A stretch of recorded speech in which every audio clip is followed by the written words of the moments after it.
When Father Petta puts a slide up on the screen, I think, is the title of this talk, or the topic is, we up there? Well, I'll say it anyway. Safeguarding the unity and protecting the relational health of your church. This is huge part of the momentum. If you don't have healthy relationships, as I said earlier, everything rises and falls of relational health. If you don't have that, your church is going to either blow up or implode. So you need it. And that's what I want to talk about right today.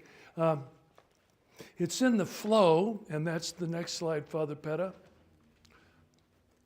It's in the flow of that piece we looked at earlier, and I've sort of grayed out parts to make something really stick out, which is the relational covenant, but also the linking verse between the great commandment and what we're doing, which is Jesus said, "And lo, I will be with you always, even to the close of the age." That's not a small thing.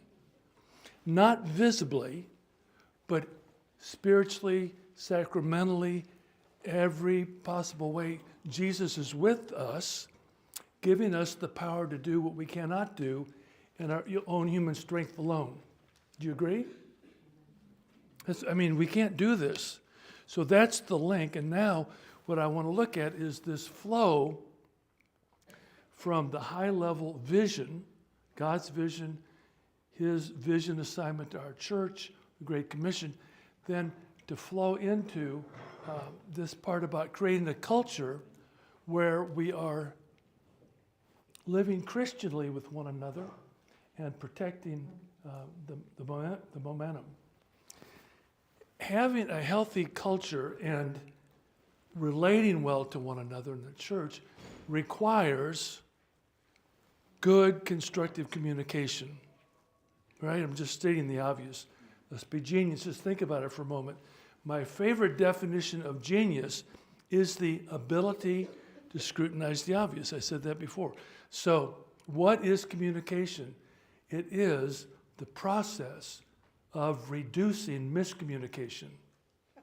What do you think? Communication is the process of reducing miscommunication. And here, if you, Father Petta, will be sure the sound is up a lot. Here's an example.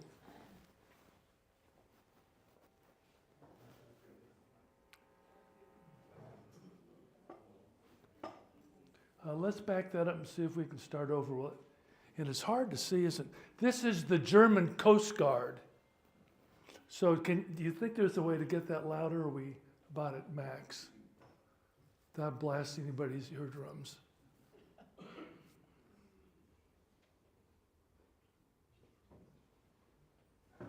Maybe. If not, I think I've got it memorized. It's not going to come.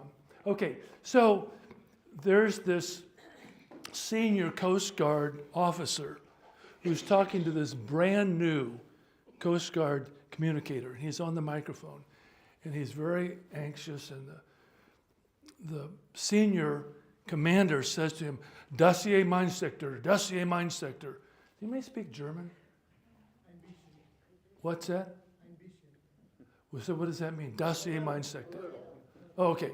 So then he slaps him on the back, goes out, and the young guy is there at the microphone, and you hear this ship saying, "Mayday, Mayday, we are sinking. Mayday, Mayday, we are sinking." This young guy says, "Hello, this is the German Coast Guard. Mayday, Mayday, we are sinking, we are sinking." "What are you sinking about?" I can't do it nearly as well as the guy does, but you get the idea. This whole deal that we're going to talk about requires communication so that we understand each other, and that's where a relational covenant is really helpful. So let's look at that. We don't need anything on the screen right now, I don't think. Well, you can have that up there, it doesn't hurt. So do you all have a copy of the relational covenant in front of you? No. Well, let's see what we can do to remedy. And there are plenty. Just if you want to take some extras back to your church. I'm sorry, I didn't realize we had not distributed those.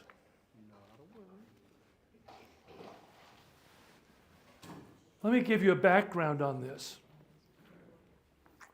I've been a priest, as you might imagine, 45 years. I am a 50-year-old man trapped in a 75-year-old body. I identify as a 50-year-old. There you go. Well, a lot of the last 15 years, I've worked as either a staff member or an interim rector of a church, while at the same time consulting with churches in the United States and in Canada. About half the churches that I've consulted with have been in severe conflict. I mean, just messy relationships. And that's part of why, I developed this in the church where I was rector in Kansas City for 21 years, but I began using it around the country. And I am amazed at how many have either modified this, taken hold of it, used it, and it has transformed, over time, transformed the culture of their church. So they are safeguarding the unity and really protecting people and relationships. So that's what I want to look at, and then I'm going to interview somebody who has used this extensively in their parish. You can hear firsthand. So the beginning place for this, and I shared it with the clergy of the diocese yesterday, so we had 50 priests here, or priests and deacons. There's a high chance that your rector was here. So I wanted the rectors to hear it first, and now you have it. You could talk about it. This whole thing begins, this relational covenant, that God is reconciling the world to himself. He's in that business. There are so many people who are alienated from God, and we were once, and now that we have come into a loving relationship with God, he has been and is reconciling us. But it says, through Christ, God is reconciling all things to himself, whether on earth or in heaven, going back to the Great Commission. He has authority over both. Making peace by the blood of his cross. Reconciliation begins with our reconciliation with God and expands to include other people. So it's this radiating idea of relationships being set right between us and God, overcoming our sin barrier, but also the things that separate us as human beings, which are profound and substantial. Therefore, Jesus Christ, the head of the body, commands his disciples to love one another as he loved us. Again, the church is the only visible hope of the world. And the thing that people, they know that we are followers of Jesus by our love. I want you to think about love for a moment and to think deeply about it. We've just passed Valentine's Day, and this love has nothing to do with that.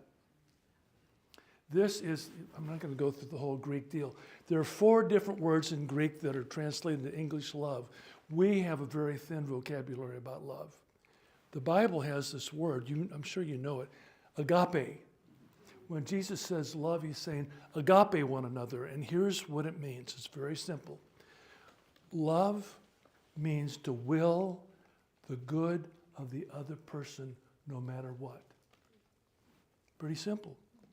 Love means to will the good of the other person no matter what, even if they want to harm you. Is that a fairly decent, succinct way to describe love? I mean, you could add on to it, but you're wanting the moral, the highest good for the other person, which is a hard spot to get to on our own. You know, when somebody cuts me off in traffic, well, I've got to think about willing the highest good of that person, which doesn't come instinctively first. You with me? So that's love, and that's what we're looking at.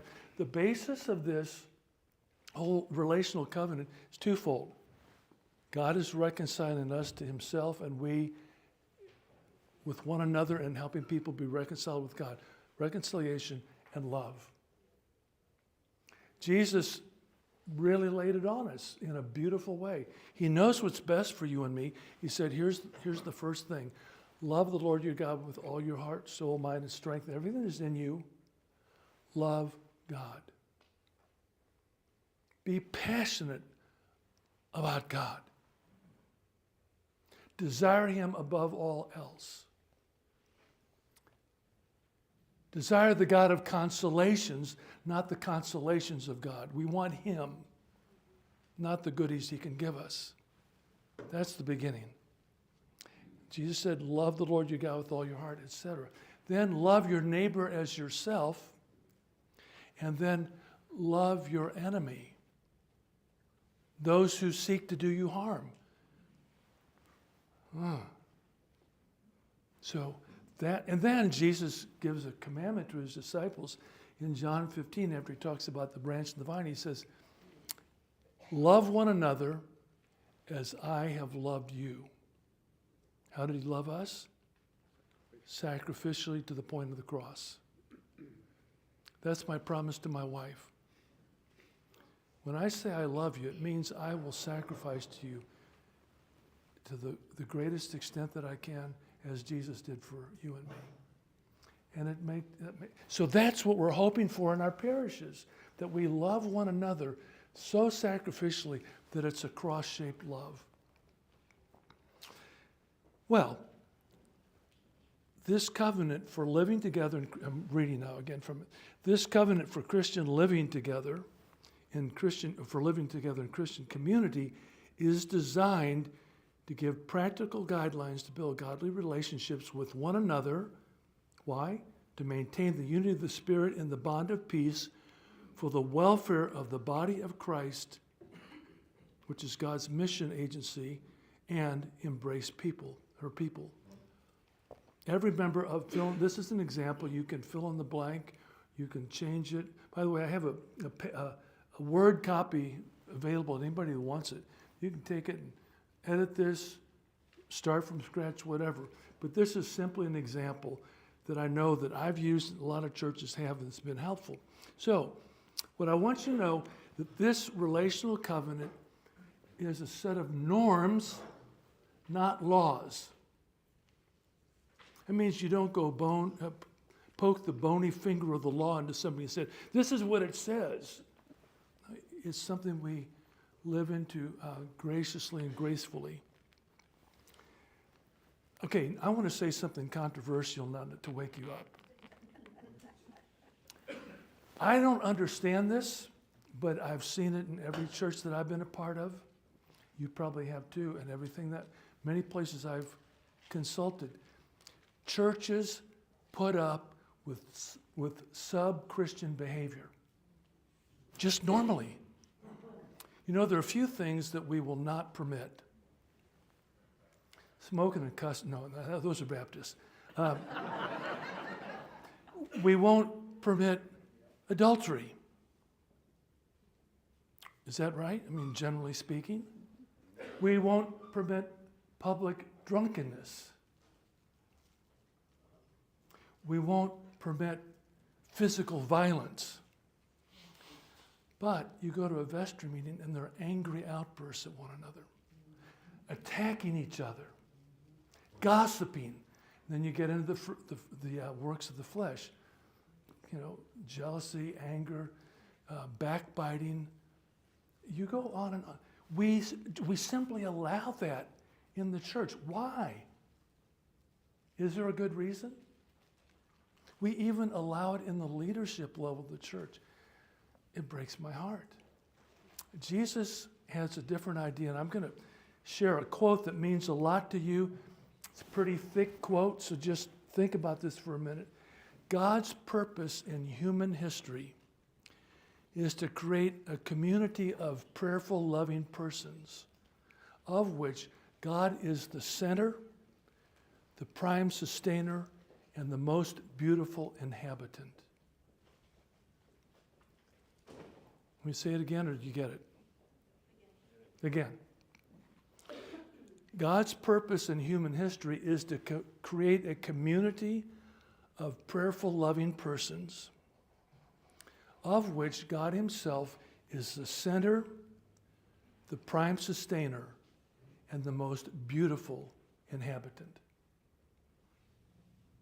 It doesn't happen in a church where there is sub-Christian behavior, and it's just normal. Now, I'm not saying you go out and slap people, but putting into place this relational covenant and staying with it for the long haul will transform the culture of a church. I've seen it. It will change it. You can't flop it down on the table and say, now we're all going to do this. If you don't, you're going to hell or whatever. You're going to go to purgatory for a long time. It's something that has to be introduced gently and held up before the congregation, the vestry, over and over and over. And, over the course of 5 years, it'll start to sink in. What a difference. I loved being the rector of a church where this came to pass. I loved the church before that, but it was such a joy. And I know other churches have done that. So that's just an appeal that we change the culture. And the way that this gets into a church is that the rector and the vestry together think through something like this. Do we like this? Do we want to have it? And spend several meetings, months, chewing on it, discussing it. Do we like it the way it is? Do we even want it? If we do want it, how would we modify it and make it our own? And once the vestry nails it down, they sign it. And every future vestry member is asked, parenthesis, required, to sign this, or else you say, you are most welcome to stand for election in another year, but until you're ready to sign this, you're not ready to be on the vestry. Well, you say something in kindness. Make sense? All right, so that's where it starts, and then the vestry and rector begin to live it and model it and share it with others and preach it and teach it in every possible way to tamp it down into the hearts and lives of the people and the behavior. This does not create sinless, perfect people or churches. I'll say that. But it really makes things so just beautiful. And let's go through it. All right. So this begins by saying, by God's grace. Grace, by the way, is not only unmerited favor and goodness from God. Grace is God's fuel, God's power to enable you to do what you cannot do in your own human strength alone. Think about it. So much of what Jesus teaches, we can't just gut it up and use willpower. We have to have God's assistance and being in partnership with him. Would you agree? Anybody want to disagree? So that's why we start off by God's grace, not my own super willpower. And then I intend to. Not I will unfailingly, but here's my intention. Number one, seek reconciliation in my relationships with others and offering and desiring forgiveness and resolving the issues that caused our conflict whenever possible. Two definitions. There are two different words here, reconciliation and forgiveness. Forgiveness means, watch this, very simple, releasing any desire to see harm come to the other person. That's all it is. Releasing my right, relinquishing my right for revenge or retribution personally. What do you think of that? That's forgiveness. It's one-sided. Person doesn't have to ask for it. If they do, it's wonderful.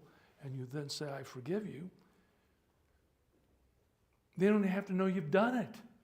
This is for your heart. Forgiveness. Not carrying a grudge. Not harboring bitterness. not being contemptuous towards the other person, seeing their humanity, saying, okay, I'm going to release that person from desiring to see anything bad happen. But there are consequences to behavior. And the law may step in, and you're not trying to prevent the consequences that accompany behavior to come to that person. All right. Questions, comments, pushback, feedback about that? Are you awake? All right, if not, I'll try to tap dance. I did that in 5th grade. I was clumsy as a child, so my parents thought the way to solve that was to get me into a ballet class and learn how to tap dance. That was not me, I'll tell you. So, but I won't do that unless you, but I do know how to tap dance to Holy, Holy, Holy, if you want to see it. All right, 2, practice patient self-control and overlook minor offenses. Patient self-control means bridle your tongue, bridle my tongue. It means when something happens, we don't quickly react, but instead something happens that's is hurtful, we think, and then we respond. That's patient self-control. Impatient reaction just means stimulus, reaction. Self-control means stimulus, think, respond thoughtfully. That takes grace. So this says, practice patient self-control and overlook minor offenses. Some of you know the wonderful AA Serenity Prayer. I don't know it because I've been a member of AA, but I've known a lot of people who've had, and I just love this. If you know it, would you say it with me? It doesn't mean a confession that you've gone to AA, right? This is well known throughout our culture. God, grant me the serenity to accept the things I cannot change, courage to change the things I can, and wisdom to know the difference. That's big.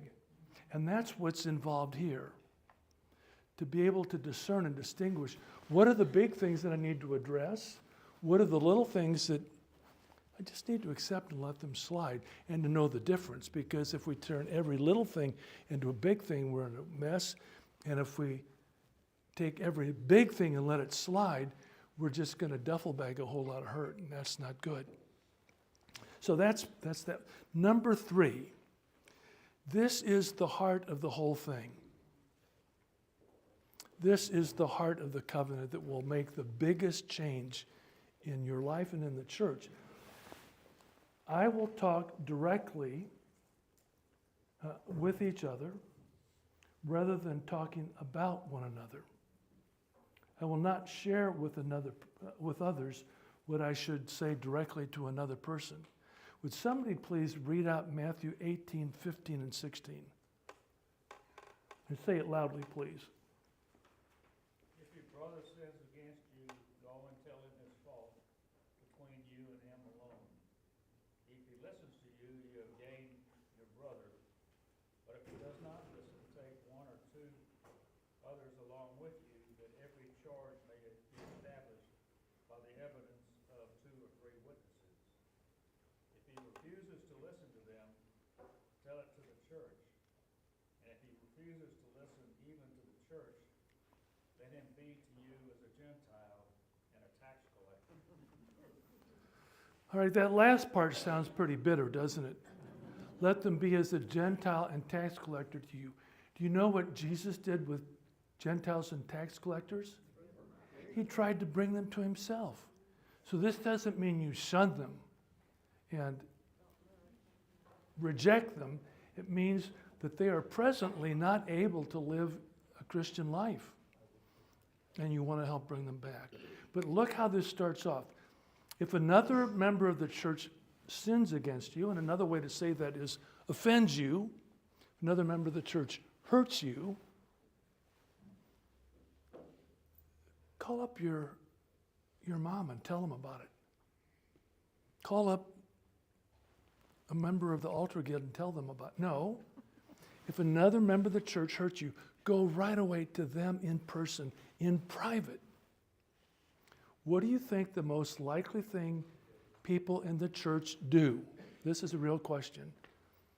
What do you think most commonly happens when somebody hurts another person in the church? Go tell somebody else. Go tell somebody else. Vent. What does that do? What happens then? It spreads. Causes more harm. Starts to build dissension and undermines unity in the church. It's like a poison that starts spreading. Do you think Jesus knows what he's talking about here? Just off chance? Why do you think he said it? Why do you think he said it? Because it was happening. Yes! It was happening, and he knew it would happen, and that we'd need to hear it too. That's why it's in the Bible. This is something Jesus knew, he anticipated. So here's what you do about it. Go and talk to somebody alone. If that doesn't work, take one or two with you to help you work it out. And he does say when 2 or 3 are gathered, it means agreed. When 2 or 3 people are agreed in my name, I'm there. Whether you can tell it or not, I'm there bringing relational healing. But if that doesn't work, take it to the church, like the vestry of the rector. Ultimately, if it's really out of whack, to the bishop. And if that doesn't resolve this problem, then let the person go. And let them be as an outsider that you're trying to bring back in. Now, I want to go back up to number 1. I want somebody to read out the Bible verse there. Matthew 5:23-24. Somebody read that out loudly, please. I'll do it. Okay. Go ahead. Jesus said, "So if you are offering your gift at the altar, and there remember that your brother has something against you, leave your gift there before the altar and go. First be reconciled to your brother, and then come and offer your gift." Thank you. I want you to get a picture of this for a moment. Jesus said, so if you're offering your gift at the altar, what altar is that? Not a trick question. What altar? The altar in the temple. That's where Jews went to offer sacrifice, the only place it could be done. And they take in, what they take in there? Animals, bull, goat, sheep, pigeons. I don't think they took in snakes, but just about everything else. They took an animal in to sacrifice it. They're not bringing up a $5 tip and throwing it across the altar rail. I mean, this is a substantial, expensive, and unwieldy gift. And he says, leave it there and go find the person who has something against you. So this is not you going to somebody and telling them that they've hurt you. You're going to somebody whom you have hurt and talk to them. And if you're reconciled with your brother, then come back and offer your sacrifice. What do you think Jesus values higher? Reconciled relationships or offering sacrifice? Just a guess. I mean, it's not written down here, but it's not too hard to figure it out. So these two go together. It's about reconciliation and forgiveness, so that if I've hurt somebody and I realize it, then I go and ask for forgiveness. If somebody else hurts me, I go and talk to them about it privately. They go together. Now, Father Andrew, would you please come up? I think Casey Conine. Is Casey here? Oh, Casey, okay. I want Father Andrew and Casey to tell us what their experience has been with this relational covenant, but particularly this heartbeat of it, number 3. All right. Right here.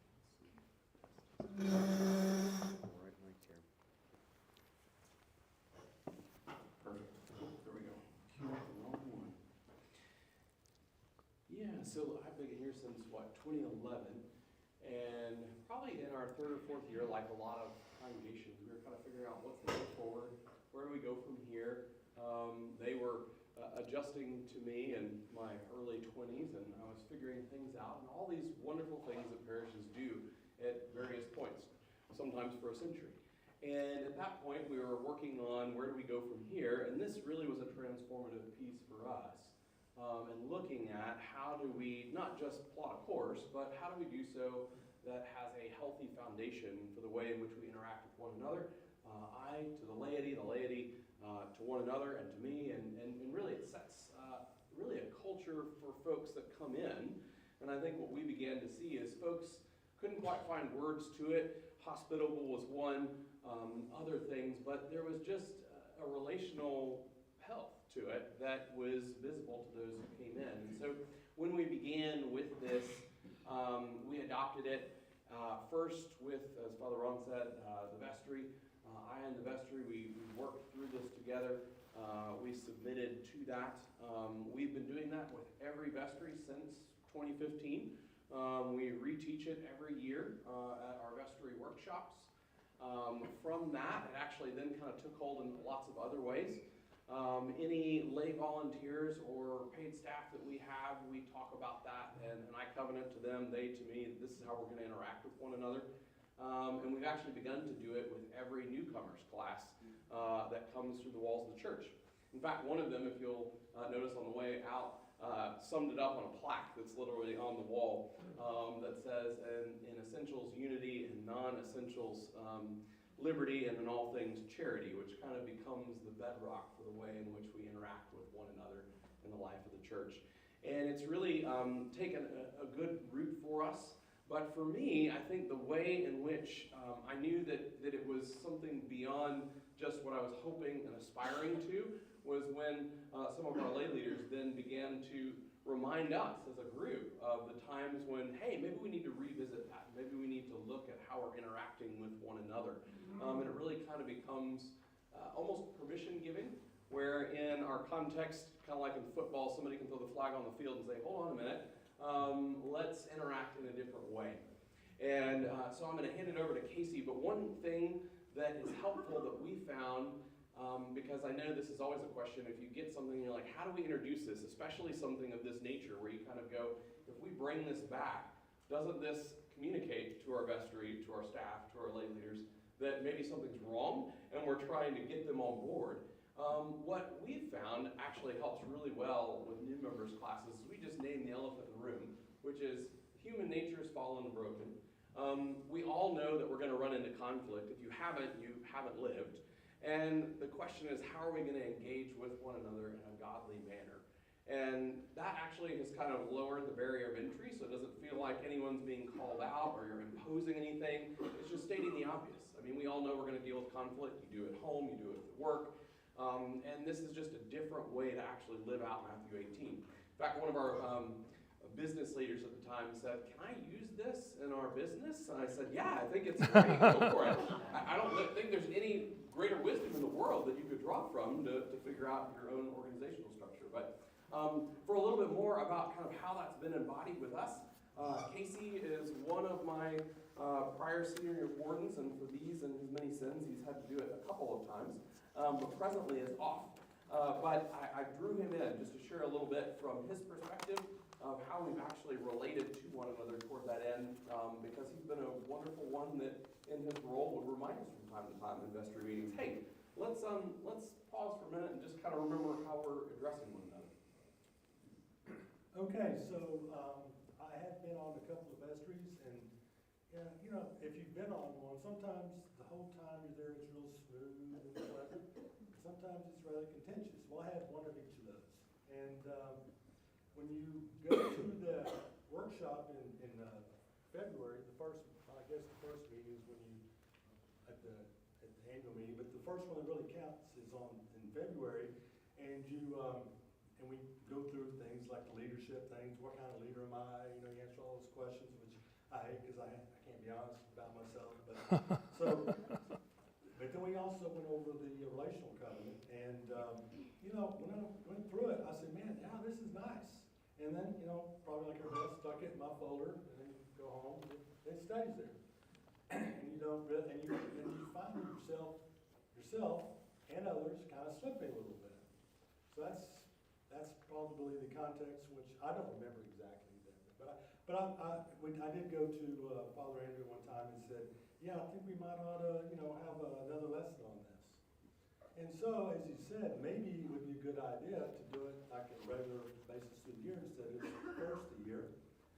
And I also think it'd be great if we could go to all the different groups in the church. I'm sure if I were to ask, show of hands, everyone here is in some group. You're in the vestry. You're in the women's group, men's group. You're altar guild. They have kind of their own thing. And I was thinking about this, the group that came to mind. I said, well, as I thought to myself, maybe I'll speak to the choir. And I said, oh yeah, the choir too. Yeah, they need that. They need that sometimes as well. But I think that not only going over this for whatever it takes, 30 minutes, an hour, I think you could make it like a 6-week to a 2-month-long Bible study. If you're looking through here, you see all the scriptures. You could make a really nice Bible study out of that. Just take it a few at a time and go through it. I will just, as a personal note, this was just a thought, I'm sorry, I haven't been talking about that long. But one of the things, I went on a mission, I'm not going to go into great detail about it, but when you come back, you talk about it, you talk about how great it was, how much, you enjoyed it, but it's a lot of work. It gets bad. I mean, you wake up late at night and you start thinking about the lesson you're going to give, and you start thinking about, or you can't go back to sleep because you're thinking about, or electricity goes off, and the heat and the air conditioning goes off in the middle of the night. All those things can happen. So you're a little bit grouchy sometimes. So I actually gave a lesson on that in one of these missions, and when I was thinking about it, I thought, I haven't been kind of rude to some people on my team. So I apologized to one of them, and he said, well, I didn't know she did that, but thanks, But you know what? It felt good. I mean, you want to start asking everybody for forgiveness. It's constantly. It's kind of weird. They think, what's wrong with this guy? But it does. The first time it's kind of hard, but after you do it, it gets to be not only easy, but fun. I had more to say, but I didn't realize until this morning we weren't going to have a long time talking substance. Let me ask you a couple questions, Father Petter. So let's say somebody comes to you and said, 4 or 5 people have been complaining to me about the color of your hair, whatever it is. No, you've got good hair. Think of something else. How dirty your car is. Yeah, sermons are, there's several people, now we're getting serious, the real thing. Several people have come to me and complained about how long your sermons are. What do you do? Yeah, that's a great question, and I know I own this with our leadership. I'll remind them that as we embody this, it means that we're going to actually live into it. So there is no, anonymity with these things. So I'll usually say, I'd like to meet with those folks. So let's sit down. Can you share with me who they are so I can reach out to them? Or maybe if there's something that you yourself would like to share about that, then by all means, please do so. Okay, so you say who and how many. Right. Then they say, well, they told me to keep it confidential. Well, first of all, don't allow anybody to give you confidential complaints. Confession, all right, but they should go to the priest for that. So, but let's say, no, they said they wanted me to keep it secret. What do you do then?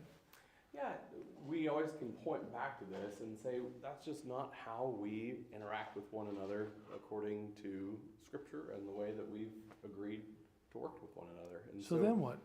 So from there, I usually ask whoever the messenger is, I'll say, if you indeed are the messenger, then please convey this. Otherwise, there's no way we can address that. Convey what? Convey that we need to have an opportunity to all meet together. Sometimes the messenger might also be part of that, in which case I kind of say, if you have some part in that, then I'd love the opportunity to hear more and make sure that we can be reconciled with one another on whatever that So may you be. want to be hearing from each of those people directly. Correct. She said, I can't do that. Then what do you do? Yeah, I think in that case, we kind of say that, insofar as it depends on us, this is what we can do. But we can't, I'm not going to triangulate with other folks to try to address a problem that I can't direct toward those who are concerned. And one of the things that I would ordinarily do, they don't want to come and talk to me. Would you go with me or tell them you'll come with them so that I can meet? Sure. One-on-one, whatever. And then if they don't want to do anything about that, and it's not a major infraction, a moral issue, say, well, just let them know I'm going to ignore what they said. I'm serious. I really tell them if they don't want to talk about it, it doesn't get in my book. I'm going to ignore it. There are more details we could go into, but what effect, do you think this has been worth doing? Yeah, I would not want to belabor. I think the best effect you could have is our folks at St. Barnabas are on these two tables. Don't ask me, ask them. Okay. I mean that. I feel like from my standpoint, it's really changed the DNA of the way that we work with one another. And quite frankly, I think you said it well, and I never thought about that.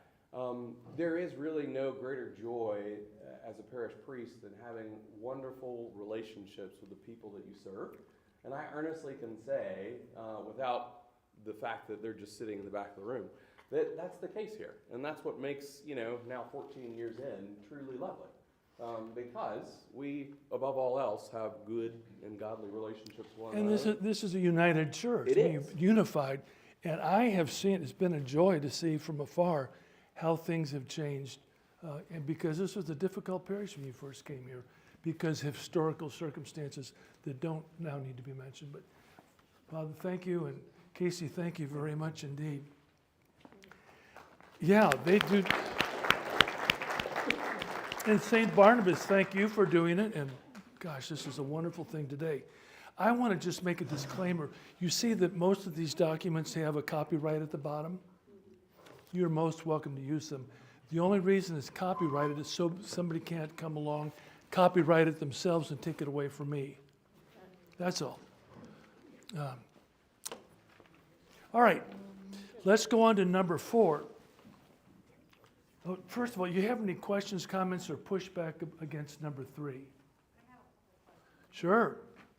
Not really just 3, on all 3, actually. First of all, in a church environment, I grew up as a military officer. We did a great job in the military of communicating directly because it mattered, for us to know what each other wanted, and then you weren't offended if people disagreed with you. So she's saying that the military does this well. Yeah.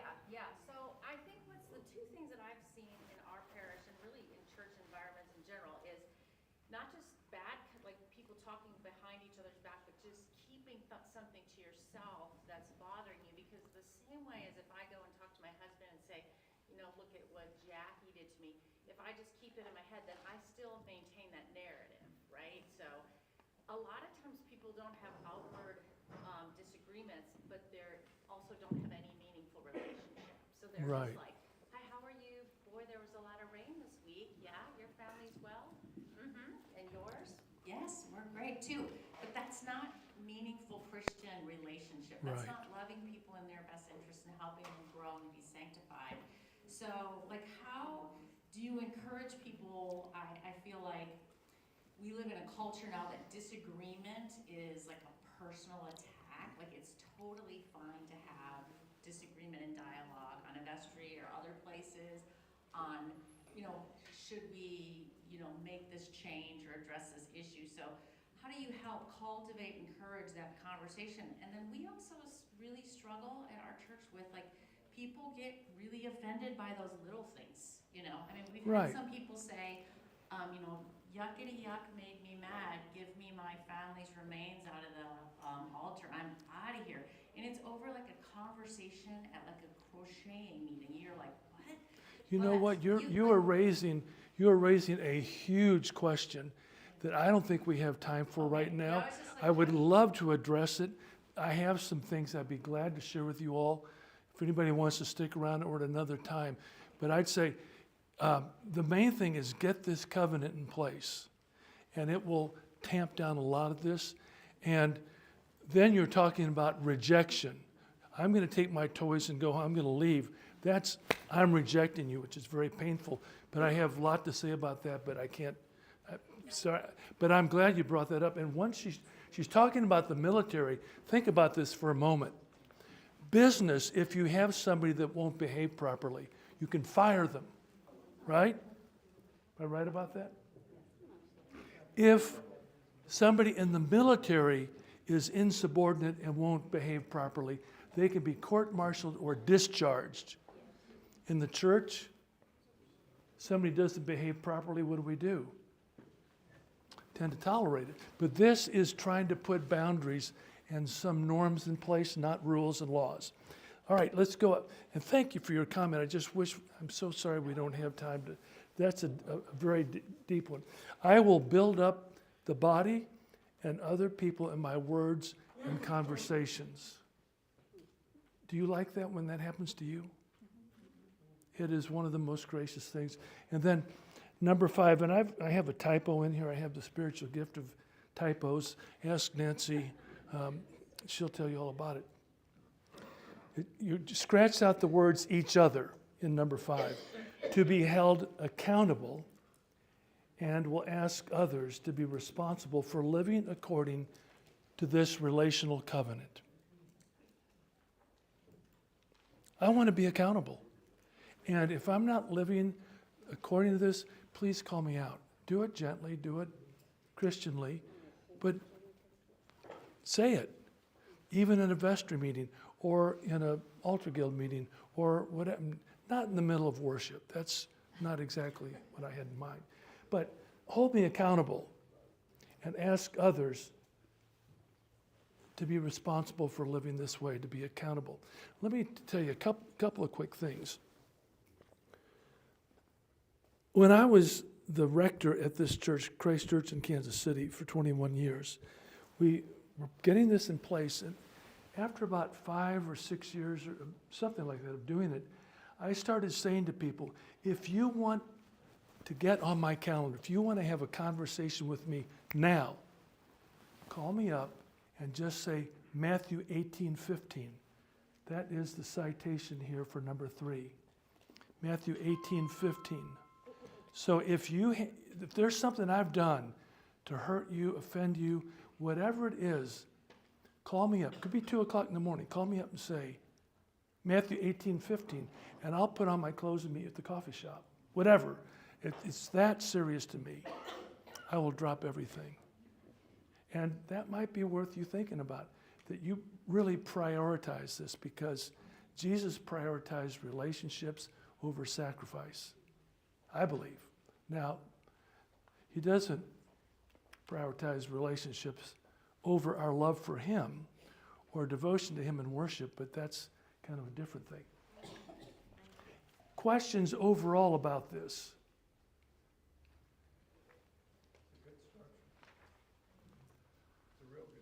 Good. Good. In the last 15 years, I've consulted with now almost 70 churches around the country while also doing ministry in the local church. It's been a wonderful gift. Somehow God gave me the assignment that I wasn't looking for. I thought I was going into churches that really wanted to put jet fuel in their tank and just take off. I did some of that, but mostly God assigned to me churches in conflict. Why? Because I love the clergy deeply. I care. And I love the Church of Jesus Christ. And a passion.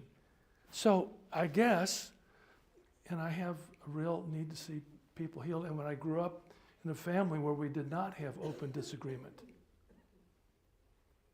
We didn't. We had to, I told the guys yesterday, we had to keep a low-level depression in our family. Nothing too high, nothing too low, just hum along. And then I became rector of a church in the Panhandle of Texas. I was up there for 5 years. I loved the Panhandle. Beautiful, I love the Palo Duro Canyon. I'm now making sculptures that represent the canyon. Love it. I had 2 horses. It's kind of a cowboy wannabe. It was the most difficult place I've been as a priest. The church had a magnificent building, has some, and let's say in every church where there are difficult people, the preponderance of the people are wonderful, beautiful human beings. I love being around. But there were some people, well, anyway, this church, my 2 immediate predecessors had been there for 2 years and they left. So the vestry signed me to a 5-year contract because they wanted to nail me down to stay, and I did. Well, about 4 years or so into my being the rector of this parish, I'll give you the initials, but no, I won't. In the Panhandle. And I'll tell you what, as a young priest, I caused plenty of conflict. I was so unskilled and unknowledgeable and raw. Thankfully, they didn't kick me out. But somebody came to me at a parish picnic and started saying, you know, this is 4.5 years into being there. She said, you know, this church had a really big day school for children from grade school up through kindergarten through 6th grade. It's a wonderful school. And the rector, who was 5 predecessors before me, had started this school. And she said it was a great school. It turned out he was a pedophile. Why didn't you tell me that 4.5 years ago? It explains so much about the church, why they didn't trust the rector, why it was so hard slogging for me. I mean, I learned a lot about being in difficult circumstances, and God used it for my transformation. And it's part of why, I guess, I'm so passionate about seeing this kind of thing in place for you, for your church. I used to count the days to retirement by how many vestry meetings I had left. And now I'm not kidding. Well, after this started taking root in a vestry, I loved it. I look forward to it. It was a community of love, and we studied the Bible. It was mutual transformation. So that's my testimony about this. Yes, sir. Yeah, I'd like to give a testimony too. When I was in the Navy, I moved around a lot, but I was on church vestries at every place I was stationed. And, I got my military, if you want to go. Hello. But the one in Sanford and Colorado Springs, St. Francis, we had a covenant, not only as to how we conduct business of the church, but how we conduct business of our relationship with each other. And I thought it was wonderful. And I enjoyed going to vestry meetings so much they had to like flash the lights and tell us the meeting's over so that we'd all go home. But in subsequent churches in which I was on the vestry, finding out that they didn't have anything like this, I tried to implement something like that, even trying to write one up in memory. But this all points to what it says here in number 5, accountability. We're all accountable to God and to each other. And I think a lot of the animosity and the strife that goes on at vestry meetings is the fact that they usually have them, they're not very well announced, and they're in a small room. At the one which we had a covenant, we had ours in our parish hall. We always advertised when it was, and we invited people to come to the meeting, not only to see how we do business, but to hold us accountable. Of course, we always set expectations before the meeting, that sort of thing. However, and it kept us from gossiping and talking about things we shouldn't be talking about. And you created something along these lines. Yes. Could you still have it? If you could, That was 7 or 8 max ago, so I don't know. well, if you could, that would be fantastic. And I'll just say, could you, Father Andrew, could you put the slide back up that goes back to that flow? And I want to just reinforce what you're saying. You think you can find that? And if not, okay, you all remember the flow that I put up there before that starts with the vision, God's vision, the Great Commission, the Great Commission, your parish's vision. All that is like the North Star. That's where you're headed. Then, to support it, is this relational covenant.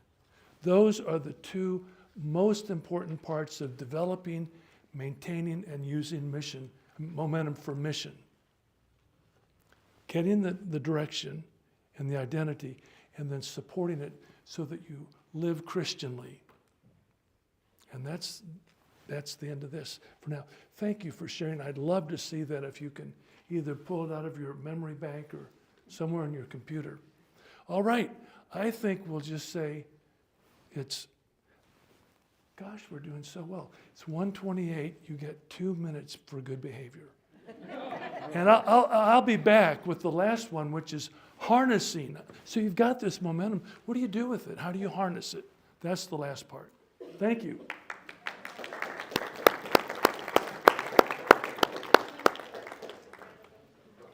Thank you, Father Ron. You're quite welcome, Christy. Okay, so now is our much awaited time.